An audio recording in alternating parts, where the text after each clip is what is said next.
Dostlar, mən Tara və Nihal. Bugün sizlərlə qəbula təkrar düşmə ehtimalı olan sualların izahlarına davam edirəm. Mətn prosesində hazırlanmış mətnin ilkin versiyası 4 abzasdan ibarətdir. Yuxarıdakı qaydada ardıcıl düzülmüş abzaslar üçün aşağıdakı əməliyyatlar yerinə yetiriləcək. Deməli, bizim ən birinci əməliyyatımız ikinci abzası seçmək və Ctrl+X düyməsini basmaqdır. İkinci abzas bu hissədir. Bunu seçib Ctrl+X düyməsini bastığım təqdirdə buradakı 2 yazılmış şey öz yerindən yoxa çıxır və gedir mübadilə buferinə düşür. Hal-hazırda buferdə 2 var, ancaq artıq burada yoxdur hal-hazırda. İkinci əməliyyatda qeyd edilir ki, birinci abzası seç, daha doğrusu birinci abzasın əvvəlinə kursoru gətir. Amma kursoru bura gətirdim, kursor hal-hazırda buradadır. Əvvəlcə Ctrl+V et, yəni yapışdırma düyməsini bas. Yəni hal-hazırda kursor birinci abzasının əvvəlindədir. Deməli, əvvəlcə mən yapışdırıram. Yapışdıranda gərək buferdəki şey yapışsın. Buferdəki isə ikincidir. Deməli, bax, ikinci yapışdı bura. Hal-hazırda bax, buradadır ikinci. Daha sonra Enter düyməsini bas. Deməli, Enter düyməsini basan kimi, axı kursor da buradadır hal-hazırda. Kursor buradadır, düzdürmü? Enter düyməsini basan kimi kursordan sonraki şey düşür aşağıdakı sətrə, 2 isə qalır birinci yerdə. Bax, belə bir şey olur. Bax, ikinci burada qalır. Bu Enter'i basan kimi isə bax, burada 1 yazılan ki var ya, o da düşür aşağıya. Bax, belə olur. Hal-hazırda proses belədir. Zaten bu da bayaq silinmişdi. Yerində yox idi bu. Yəni, bundan sonra ardıcıl olaraq, avtomatik olaraq 3 gələcək. Sonra da 4 gələcək. Hal-hazırda bu durumdadır bizdə. Sonra 3-cü mərhələdə deyir ki, 3-cü abzası seç. Yəni, bax, bu seçildi hal-hazırda və Ctrl+C et. Yəni, kopyala. Kopyalayanda gedir buferə düşür. Bax, buferə düşdü hal-hazırda. 3 düşdü buferə. Amma yerindən də silinmir. 3 hələ orada qalıb. Yəni, kəsəndə yerindən çıxaraq gedir buferə. Kopyalayanda isə həm yerində qalır, həm də buferə gedir. İndi buferdədir. İndi deyir ki, 4-cü abzası kursoru 4-cü abzasının sonuna gətir. Bax, kursor halda buradadır. Sonra Enter düyməsini bas. Bir dəqiqə. Əvvəlcə Enter düyməsini bas, sonra da Ctrl+V et. Yəni, hal-hazırda kursor buradaydı mı? Enter'i basan kimi kursor düşdü bura. Ctrl+V etsəm isə yapışacaq. Nə yapışacaq? Buferdəki yapışacaq. İndi kursor aşağıda deyilmi? Buferdəki üçüncü deyilmi? O zaman hal-hazırda belə bir durum yaranıb. Sonra deyir ki, 4-cü abzası, yəni bunu seç, sonra da delete et. Yəni bunu sil. O zaman nə baş verəcək? 2, 1, 3. Bu da silindiyinə görə ardınca birbaşa 3 gələcək. 2, 1, 3, 3, yəni D variantı. Növbəti sualda verilənlərin tipi hansı rejimdə təyin olunur? Verilənlərin tipi Access-də konstruktor, yəni tərtibat dediyimiz rejimdə təyin edilir. Tərtibat rejiminə daxil olanda bilirik ki, 3 dənə sütun qalır orada. Field name, yəni sahənin adı, data type, verilənin tipi və description, yəni onların təsviri. Hansı ki, biz demişdik ki, field name mütləq doldurulmalıdır istifadəçi tərəfindən. Data type qətiyyən boş saxlanılmamalıdır. Siz doldurmasanızsa sistem özü avtomatik olaraq doldurur. Yəni o da boş saxlanılmamalıdır. Amma description boş saxlanıla bilər, amma yəni o sütun da orada mövcud olur. Sadəcə siz için boş qoya bilərsiniz istəsəniz. Qısaca sizə tərtibat rejimi haqqında məlumat verdim. Yəni bu sualla əlaqəsi yoxdur, amma ümumi tərtibat rejimi ilə bağlı qısa bir məlumatdır. Deməli, verilənlərin tipi, bax gördünüz də data type də var da o sütunların içində, düzdürmü? O zaman belə çıxır, verilənlərin tipi konstruktor rejimində təyin edilmiş olmalıdır, yəni tərtibat rejimində olmalıdır. Uyğunluğu müəyyən edək. Kompüterin strukturu, sistem interfeysi və kompüterin arxitekturası. Deməli, biz struktur deyəndə bilməliyik ki, əllə toxuna bilib, gözlə görə bildiyimiz hissələrdən söhbət gedir struktur deyəndə. Yəni, kompüterin strukturu demək, kompüterin qurğuları, bloklar, qovşaqlar, bunlar kompüterin struktur hissələrinə aidlər. Yəni, biri uyğun gəlməlidir D variantı. Üçüncüyə baxıram, kompüterin arxitekturası. Bax, kompüterin arxitekturası isə gözlə görə bildiyimiz və toxuna bildiyimiz bir şey deyil. Arxitektura mücərrəd bir anlayışdır və kompüterin arxitekturası qayda-qanunlardır. Yəni, sadəcə olaraq kompüterin qurğularının hansı qayda ilə əlaqələnməsi, yəni bu bir mücərrəd bir şeydir. Hansı qayda-qanun sözü varsa, orada arxitektura sözünü götürəcəksiniz. Hansı qaydalar da yazılıb Y variantında, yəni 2 uyğun gəlməlidir Y variantı. O zaman, üzr istəyirəm, 3-ə uyğun gəlməlidir Y variantı, 2-yə də uyğun gələcək A variantı. Sistem interfeysi Kompüterin mərkəzi və periferiya hissəsini bir-biri ilə əlaqələndirmək üçün istifadə olunur. Bilirsiniz ki, Neumann arxitektural kompüterlərin strukturu 3 hissədən ibarət idi. Yəni daha doğrusu 2 hissədən ibarət idi. Mərkəzi hissə və periferiya hissəsi. Mərkəzi ilə periferiya hissəsində bir-biri ilə sistem interfeysi əlaqələndirirdi. A variantında yazıbdır ki, kompüterin qurğuları arasındakı əlaqələri və onlar arasındakı informasiya mübadiləsini təmin etmək kimin işidir? Sistem interfeysinin işidir. Yəni 2-də də A variantı uyğun gəlməlidir. Keçdim 3-cü suala. Verilənlər bazası fraqmentində ailə qohumluq münasibətləri haqqında məlumat verilib. Verilən məlumatlara əsasən Məmmədova A.İ.'nin nənəsinin soyadını və adının ilk hərfini, yəni soyad adı, bunu axtarıq. Nənəsini axtarıq Məmmədova A və İ-nin. İndi Məmmədovanı əvvəlcə tapaq buradan. T-mı lazım deyil. Deməli 23-cü lazımdır. İndi bax bu 23-cünün nənəsini tapmaq üçün əvvəlcə anasını, atasını, sonra isə anasının atasının anasını, atasını tapmaq lazımdır, düzdürmü? Yəni valideynini tapmaq lazımdır ki, bunun nənəsini tapaq, düzdürmü? O zaman əvvəlcə gərək baxaq görək, bunun valideyni kimdir? Bax bu 23-ün valideyni kimdir? Deməli 23-ün 2 dənə valideyni var. Biri 13-dür, biri də 85-dir. İndi böyük ehtimal, yəni indi hansısa 13 və 85 bunun valideynləridir, düzdürmü? İndi biri anadır, biri atadır. Hansıdır o bizi maraqlandırmır. Onsuz da biz nənəni axtarırıq. İndi bu hələ ki bu ana atadır. Bax, indi məsəl üçün deyirəm də buna ana deyək, buna da ata deyək. İndi gedib baxmaq oradan çox da önəmli deyil. Məsəl üçün bax bu 13 qadındır bax. Deməli məsələn bu anaymış. 85-ə baxsaz 85 var burada. 85 də bax kişidir. Məsələn bu da atasıymış. Yəni o qədər də önəmli deyil, amma indi məsələn soruşularsa ki, hansı anadır, hansı atadır, gedib buradan cinsinə baxıb təyin edə bilərsiniz. İndi mən hələ ki təkcə valideyn tapmışam, amma mənə lazımdır nənə. O zaman belə çıxır ki, mən valideynin valideynini tapam gərək, düzdürmü? Valideynin valideynini tapa bilmək üçün nə etmək lazımdır? Valideynlərin özünə övlad qismində baxmaq lazımdır. Övlad kimi baxmaq lazımdır ki, onun valideynini tapım, düzdürmü? İndi 13-ü övladlar siyahısında tapa bilirəm, amma 85-i tapa bilmirəm. Heç nə olmaz da, yəni biz də anasının anasına baxarıq da, düzdür? Yəni ana nənəsini taparıq. Məcbur deyilsən ki, ata nənəsini tapasan, düzdürmü? O zaman nə edirəm? 13-ün valideynlərinə baxıram. 13-ün 2 dənə valideyni var. Yəni biri 82-dir, biri 95-dir. Yəni belə çıxır ki, bunlardan biri nənədir, biri babadır. İndi kimin nənə, kimin baba olduğunu tapa bilmək üçün 82 ilə 95-in cinsiyyətlərinə baxmaq lazımdır. 82-in cinsiyyəti kişidir. Yəni bu babadır. Bu getdi. 95-ə baxaq. 95-in cinsiyyəti isə qadındır. Bax fikir verirsiniz? Qadın. O zaman belə çıxır ki, Cəfərli T-nı imiş bu adamın nənəsi. Yəni Y variantı olacaq cavabımız. Növbəti sualda paketlər adlanan ötürülən verilənlər bloklarının axınının idarə olunması OSI modelinin hansı səviyyəsində həyata keçirilir? Biz demişdik ki, harda paket sözünü gördünüz, şəbəkə səviyyəsi götürəcəksiniz. Demək ki, aşağıdan yuxarıya doğru, fizikdən tətbiqə doğru səviyyələr var. Belə yadınıza saxlamışdıq ki, mən deyim, istəsəz qeyd götürərsiniz. Harda bit sözünü gördünüz, fiziki səviyyə. Byte sözünü gördünüz, kanal səviyyəsi. Paket sözünü gördünüz, şəbəkə səviyyəsi. Ötürülmə sözünü gördünüz, nəqliyyat səviyyəsi. Dialoq sözünü gördünüz, seans səviyyəsi. Sintaksis sözünü görsəz, nümayiş səviyyəsi. Semantika sözünü görsəz, tətbiqi səviyyəsi götürəcəksiniz. O zaman indi mən burada paket sözünü görürəmsə, sualın doğru cavabını şəbəkə səviyyəsi kimi götürəcəm. Yəni Y variantı. Növbəti. Kompüterə məxsus olan şəbəkə kartının MAC ünvanı 16-lıq sayı sistemində bu formada yazılır. İkilik sayı sistemində olan aşağıdakı kodların köməyi ilə hansı ünvan ardıcıllığını təsvir etmək olar? Yəni, burada verilmiş MAC ünvanı, bilirsiniz ki, MAC ünvanları 16-lıq sayı sistemidir. 16-lıq sayı sistemində olan MAC ünvanlarını ikilik sayı sisteminə çevirib ifadə etmək lazımdır. İndi biz bilirik ki, MAC ünvanları hərəsi 1 baytdır.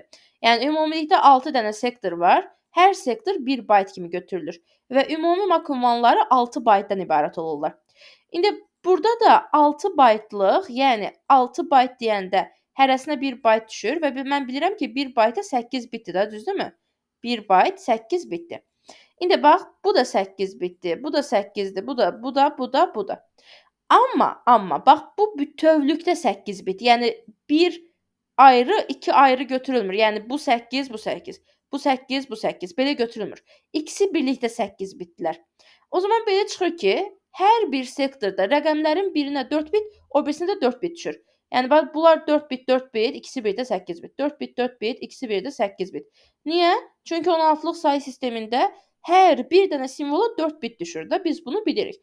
16-lıq sayı sistemində qüvvətdəki qədər yer düşmürmü hər bir şeyə?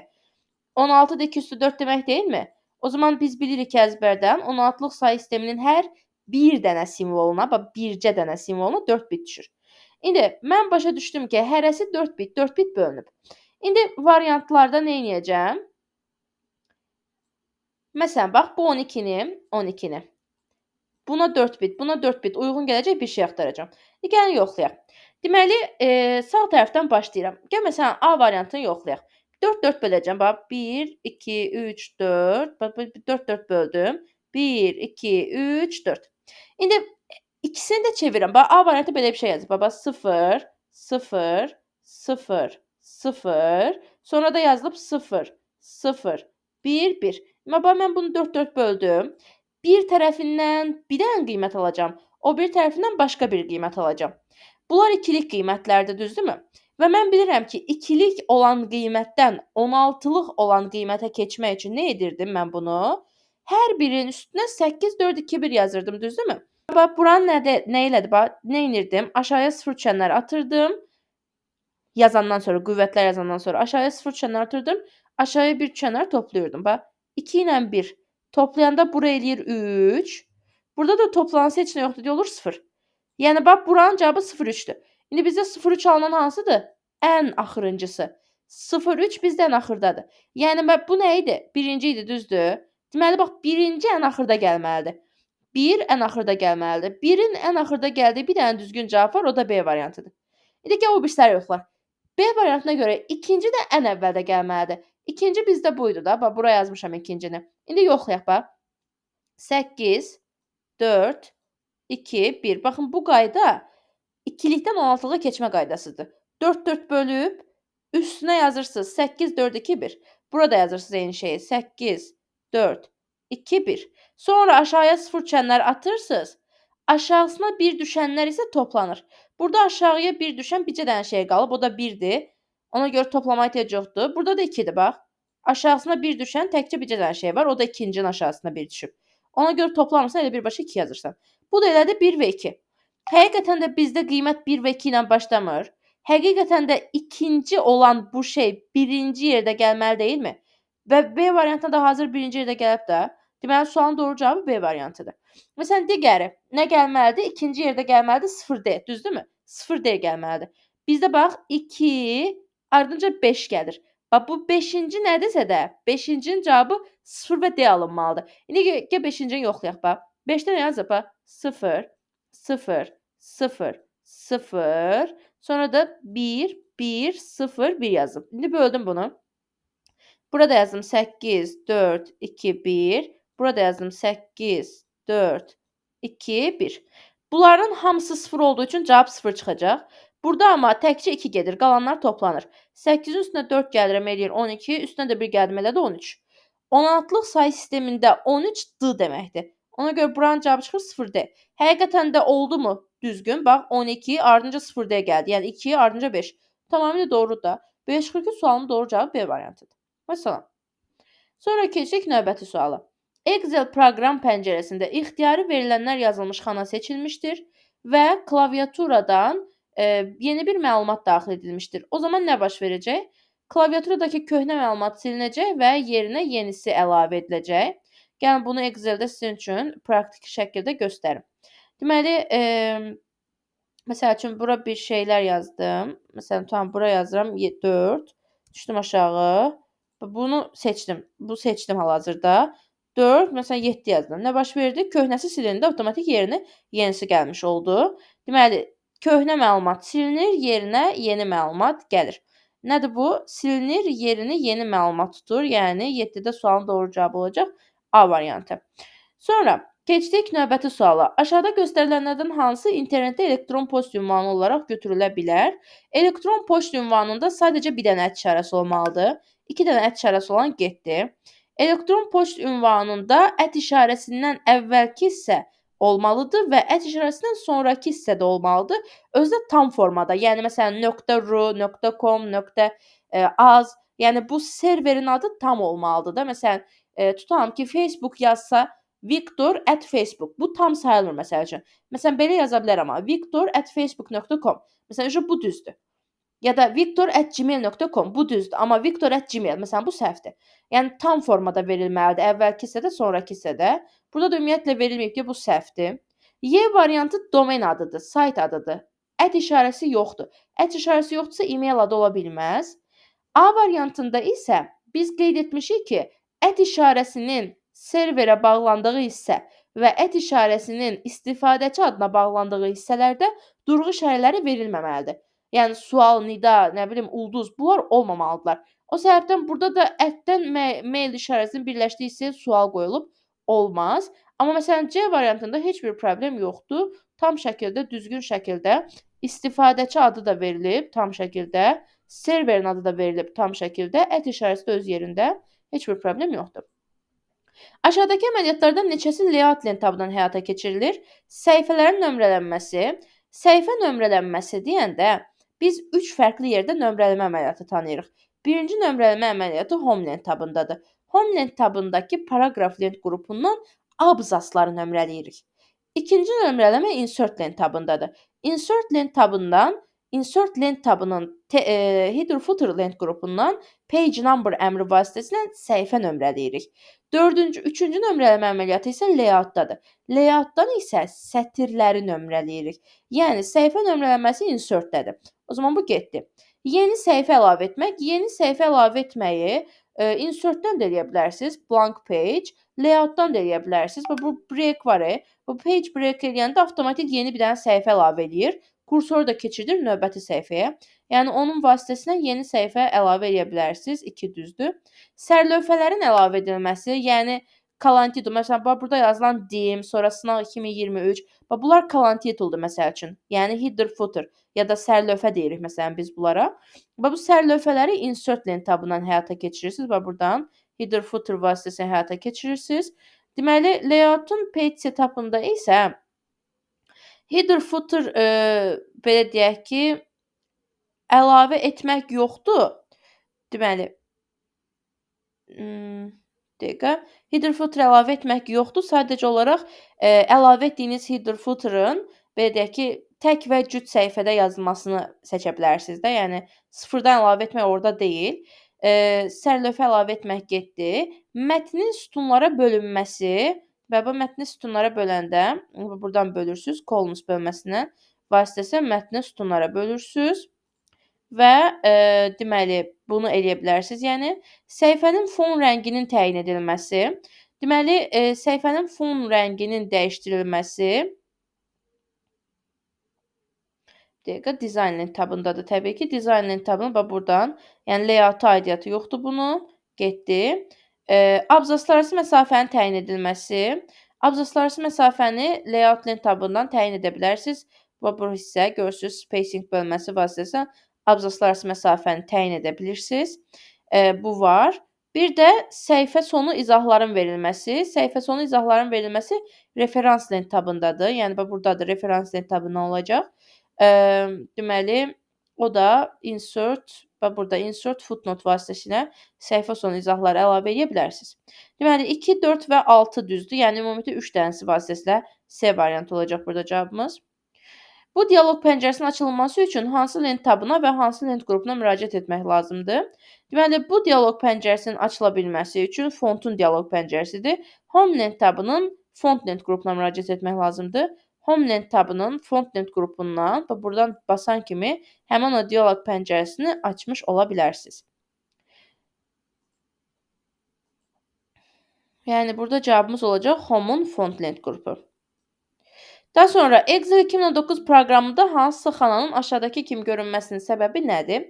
Xananın bu formada görünməsinin səbəbi həmin xananın ya kəsilməsi, ya da kopyalanması ola bilər.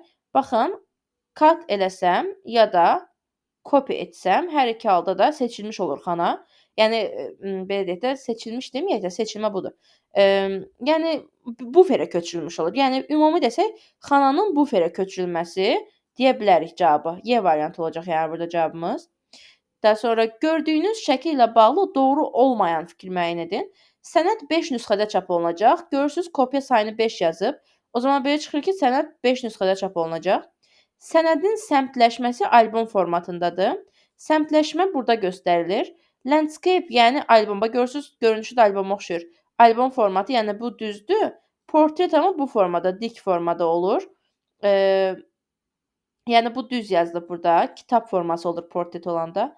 Sənəd dəstələnmiş parametrlərlə çap olunacaq. Dəstələnmiş parametrlər deyəndə bax burada uncorrelated hissəsi var. Burada uncorrelated yazılanda dəstələnməmiş parametrlər başa düşülür. Correlated yazılsaydı dəstələnmiş parametrlər başa düşülərdi. O səbəbdən də burada C variantı səhvdir.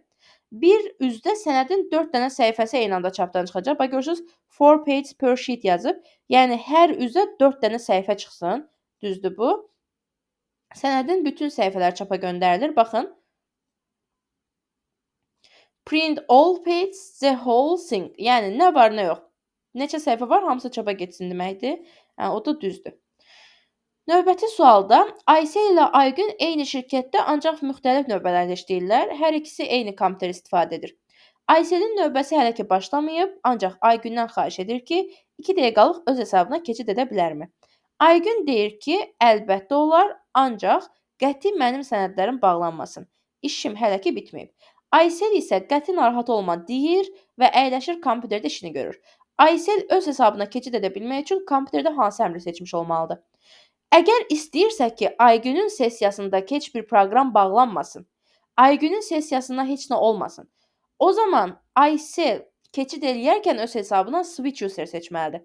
Switch user digər hesabı bağlamadan, digər heç bir sənədə heç nə etmədən qısa müddətli, yəni müvəqqəti olaraq öz hesabına keçid edib geri qayıtmaq üçündür. Ancaq sign out etsəydi məsəl üçün, sign out eləyəndə o zaman Aysel öz hesabına keçid edərkən Aygünün sessiyasındakı hər şey bağlanacaqdı. Bütün proqramlar filan hər şey bağlanacaqdı, ondan sonra keçid eləyəcəkdi. Ona görə sign out seçə bilmərəm. Shutdown kompüter ümumiyyətlə söndürdüyü üçün Aygündə nə var, nə yox hamısı bağlanacaqdı. Sleep rejimi isə digər adamın öz hesabına keçməsi üçün heç bir xeyir verməyən bir rejimdir. Hibernate də həmçinin, qış yuxusu rejimi də həmçinin digər sessiyaya keçmək üçün heç bir xeyri olmayan demək olar ki, rejimdir, milestone-dur. Yəni getdi, bu olmaz. Bircə dəqiqə, bizim mouse getdi özündən.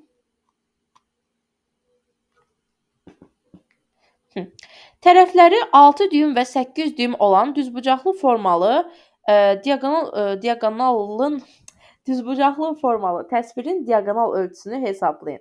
Deməli, düzbucaqlı formalı təsviri bu formada çəkək.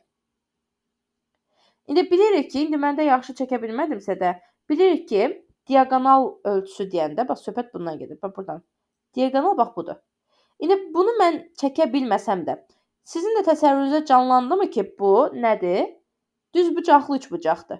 Düzbucaqlı üçbucaqda mən sizə katetləri vermişəm. Katetlər vermişəm, sizdən hipotenuzu soruşuram. Yəni A məlumdur, B məlumdur, C məchuldur. Katetlər var, hipotenuz yoxdur. Katetlər isə nədir? Katetlər 6-nı 8-ə, düzdürmü? Bəs düzbucaqlı üçbucağın Pifaqor teoreminin düsturu nə idi bizdə? Biz bunu Pifaqor teoremi ilə tapırıq, düzdürmü? Deməli, C kvadratı bərabərdir A kvadratı plus B kvadratı. Yəni bunu qısaca C bərabərdir kök altında A kvadratı plus B kvadratı yaza bilərik, düzdürmü? İndi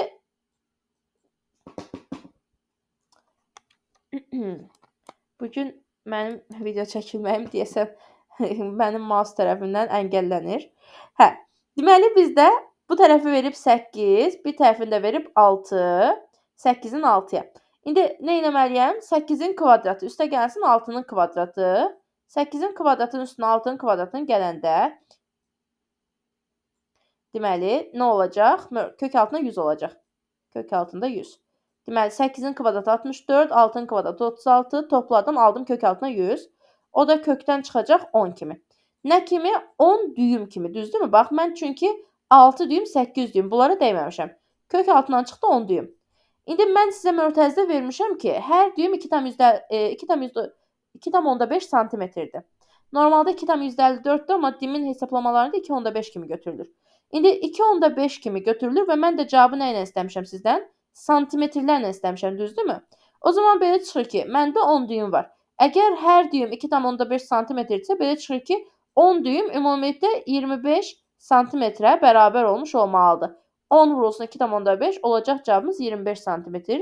Yəni sualın doğru cavabı olacaq A variantı. Keçdik növbəti suala.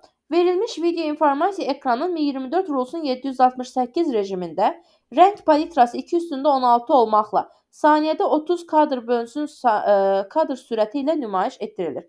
1 dəqiqəlıq video informasiya yaddaşda neçə megabayt yer tutur? İndi gəlin baxaq. Deməli, video informasiyanın boş yer tapın. Video informasiyanın həcminin düsturu bu formadadır. Bax, həcm bərabərdir. Şəklin eni, vurulsun şəklin uzunluğu, vurulsun kadrların sayı, vurulsun videonun ümumi davam etmə müddəti, yəni saniyə ilə, vurulsun bir dənə pikselin yaddaşda tutduğu yer, yəni bit, n bit. İndi mənə nələri verib? Ekranın ölçülərini verib. 24-ün, yəni 2/10-un 768-ə. 768-in əvəzinə 256 vur 3 yaza bilərəm. 2/8 vurulsun 3. Rəng palitrası isə 2/16-dır. Bax, fikir versə mənə ümumi palitranı verib. Ümumi palitranı verəndə mən nə etməliyəm? Sadəcə qüvvətindəki lazımdır mənə. Bax, 2/n rəngli palitrada hər rəngə n bit düşür. İndi məndə də 2/16 deyil palitram.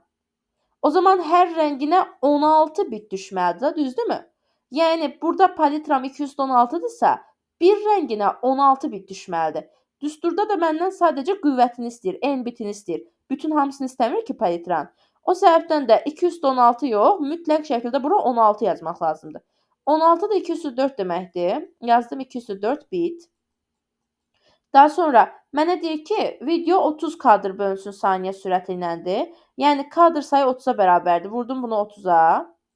Vurulsun, bir dəqiqə, eni, vurulsun uzunu və davam etmə müddəti. Nə yazıb? Deyir ki, video 1 dəqiqə davam edir. 1 dəqiqə davam edirsə, 1 dəqiqəmiz də 60 saniyədir. Yazıram bura 60 saniyə. İndi, mən cavabı aldım bitlə. Bu isə məndən megabaytla istəyir. O zaman mən biti megabayta çevirməliyim. Bitdən megabayta keçəndə bölmək lazımdır. 2/20. Nə etdim mən burada? 30-u vurdum 60-a elədim 1800, vurdum 3 elədi 5400. Onu da böldüm aşağıda qalan bu 2-yə. Cavabı mənədir 2700. Yəni, burada olacaq cavabımız Y variantı. Növbəti sualda deyir ki, PowerPoint proqramında seçilmiş slaydların nümayişini həyata keçirmək üçün hansı əmr istifadə edilməlidir? Bir var seçilmiş slaydlar nümayişi, bir də var müəyyən aralıqdakı slaydlar nümayişi. Seçilmiş slaydlar deyəndə söhbət, məsələn, tutalım ki, 30 dənə slayd var. Mən sadəcə 1, 3, 5, 8-in nümayişə getməyini istəyirəm. Bu seçilmiş slaydlar deməkdir. Bir də var, 30 dənə slayd var. Mən istəyirəm ki, məsələn, 20 ilə 30 aralığı, yəni müəyyən bir aralıq nümayişə getsin istəyirəm.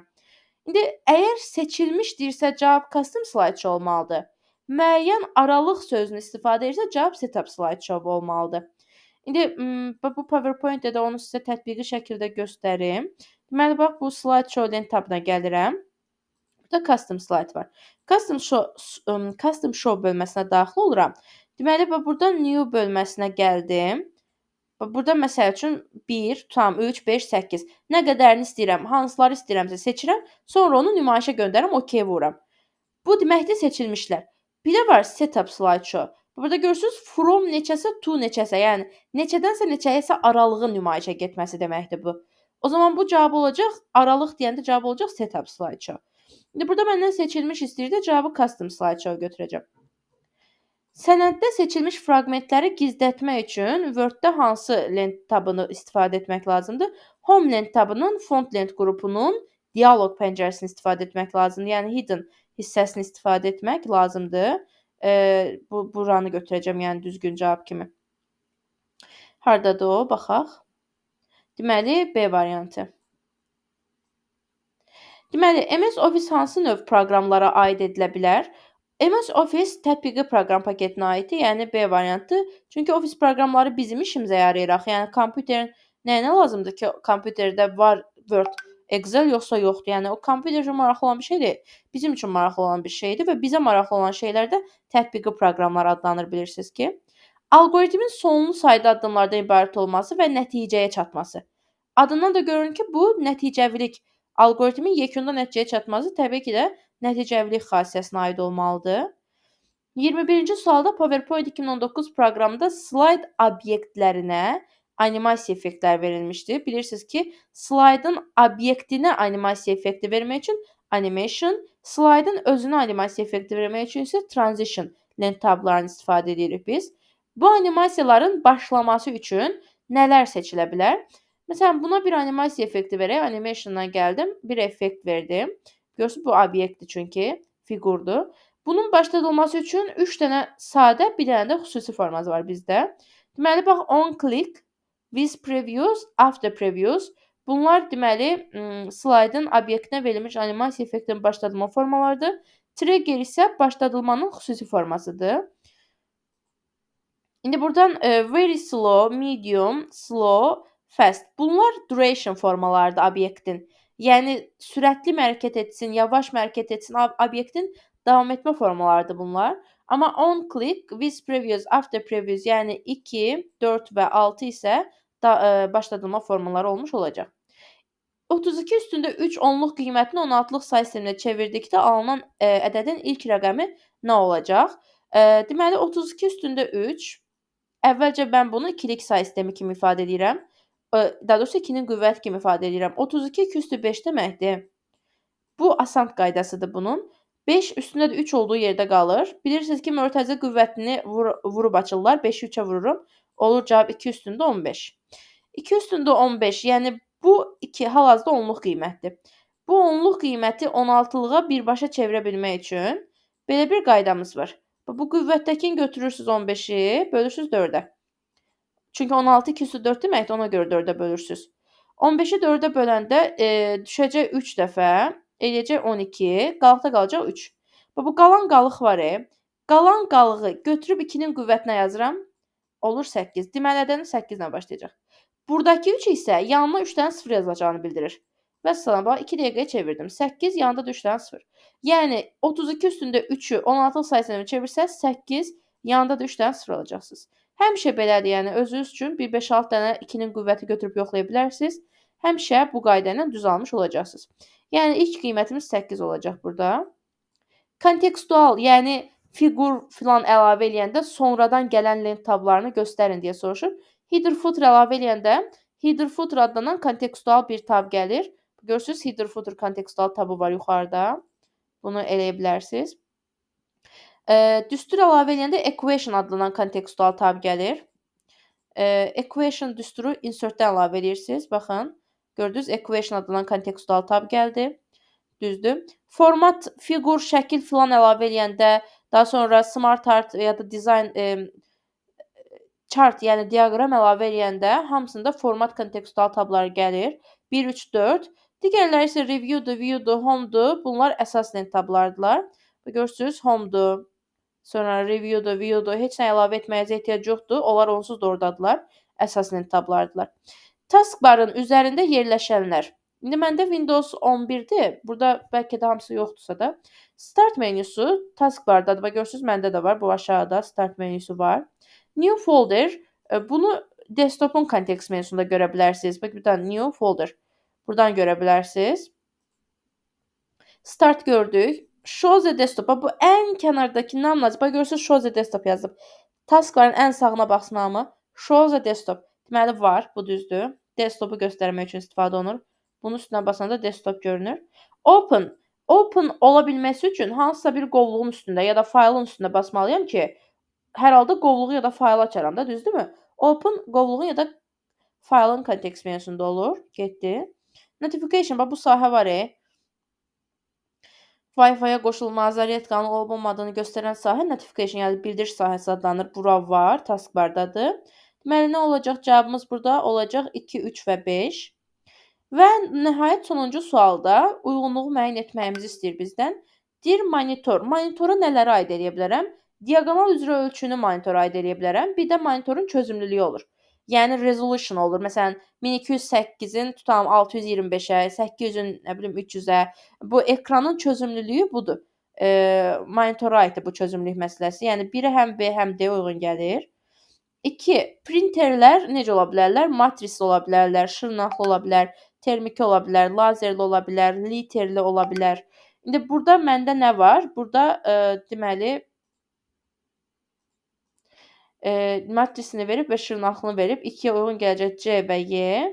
3-də isə skanerlərə nə aiddir? Flatbedlər və başqa bir şey verilməyib, amma overhead ola bilər, flatbed ola bilər. Daha sonra biri yadımdan çıxdı nə idisə o handheld, yəni əllə işləyən skanerlər ola bilər. Bunlar skanerlərin növləridir. İndi burada sadəcə A-nı verib deyə A variantını götürürəm. Beləliklə sınağın izahını yekunlaşdırmış olduq. Demək, əgər hər hansı bir sual sizin üçün aydın deyilsə, şərhlərdə qeyd etməyi unutmayın.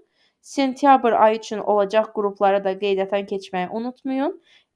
Həm abituriyentlər, həm müəllimlərin işə qəbulu üzrə, həm də magistr və dövlət qulluğu hazırlığı üzrə müraciət edə bilərsiniz. Sağ olun, özünüzə yaxşı baxın. Müraciət etmək üçün də deməli şərhlərdə olan telefon nömrəsinə əlaqə saxlaya bilərsiniz.